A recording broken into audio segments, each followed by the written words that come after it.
like a stone can be one of the more difficult challenges in Nomad survival, so I wanted to go ahead and take a look at this challenge and give you some tips on what might make it a little bit easier for you.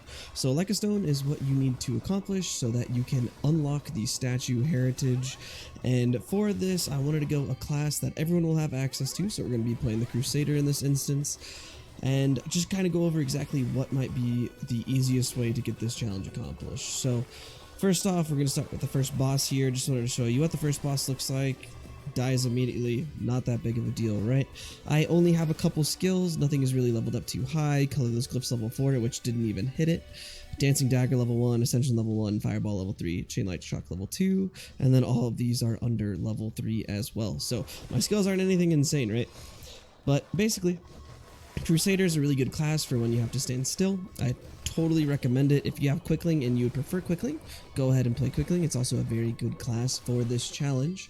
However, for the sake of making this as easy as possible for everyone, even a new player, we're going to be going with the Crusader. In regards to Heritage, I would always go with Nomad, so you get those extra rerolls so you can find exactly what it is you're looking for.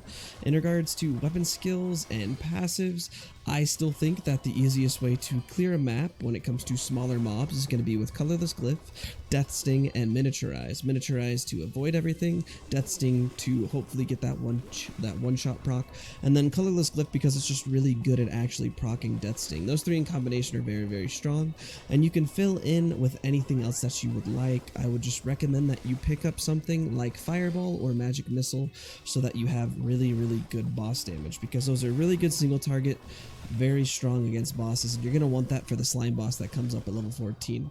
Gonna go ahead and just skip to the second boss, and we're going to continue talking about exactly what you might need to do in that situation. Alright, so we're coming up here on the second boss, which is going to be the slime boss, and it's probably going to be the most difficult part of this whole challenge, not because the slime boss does a lot of damage, but just because the mob density as well as the amount of HP that this boss has is very, very high. So one of the things that I would recommend to take care of this is to get Curse, the passive that has a 5% chance for mobs to explode on death, up as high as you possibly can before this boss spawns, so that you're able to take care of the large amount of mob spawning while the boss is also spawning. As you saw right there, it was a very, very simple, very easy boss fight.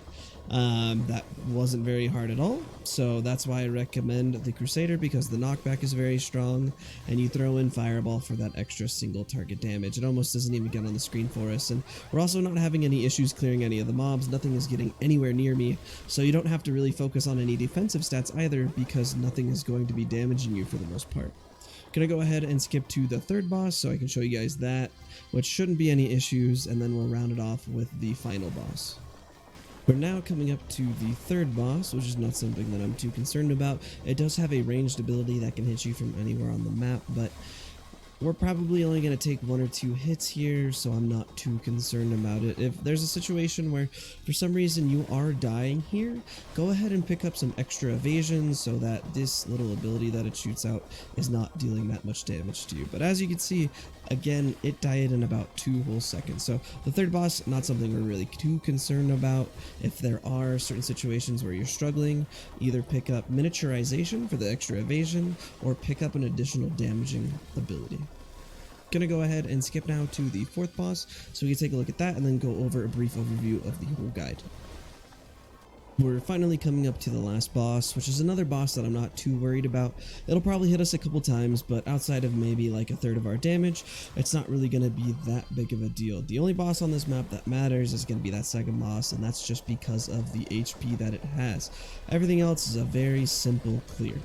As you can see, went down very easily, and just like that, Like a Stone has been accomplished. So now I'm just going to very briefly go over everything one more time so that if you don't want to watch everything else, you can just get to this minute and a half and should be good for the whole guide. So character, going to go the Crusader because one, it's available to everyone. You don't have to do anything special to unlock it. It's just there when you start playing the game, so anyone can play it. The Crusader is very strong because its damage output from its weapon skill as well as that knockback from the weapon skill. Very, very good. As you can see, our weapon skill was the highest amount of damage for this game. Going on to Heritage, I think Nomad is the best in the situation because you are going to be looking for very specific weapon skills and passives, and those rerolls are going to be very, very helpful. This challenge has actually gotten a lot easier as well with the introduction of pets. I would recommend either the fox for the extra evasion or the raccoon, because the raccoon has that magnetize ability, so if you're able to unlock that, it'll save you a couple skill points so that all of the experience is always coming to you. Otherwise, you could just pick up Immaterial Cloak to level 5 or item pickup range, and that will also do the job. In regards to weapon skills, really the only one that you want to prioritize is at least 1 level in Spectral Sword, and then 10 in Colorless Glyph. Anything else you could do as you please. I recommend Fireball for killing the bosses a little bit faster, but as you saw, really most of the damage is coming from my weapon skill. In regards to passives, you want to make sure you get SP regen up to max. I would recommend Miniaturize and Death Sting. Miniaturize so you don't take any damage, and Death Sting so that you're able to one-shot enemies occasionally. And then I would round that off with Curse, because Curse is a great AoE clear for that second boss. In regards to bosses, the first, third, and fourth are not really a concern. The only boss that matters is going to be that second slime boss, and that's purely because of the amount of mob density as well as the HP from the boss that makes it much more difficult in comparison to the others.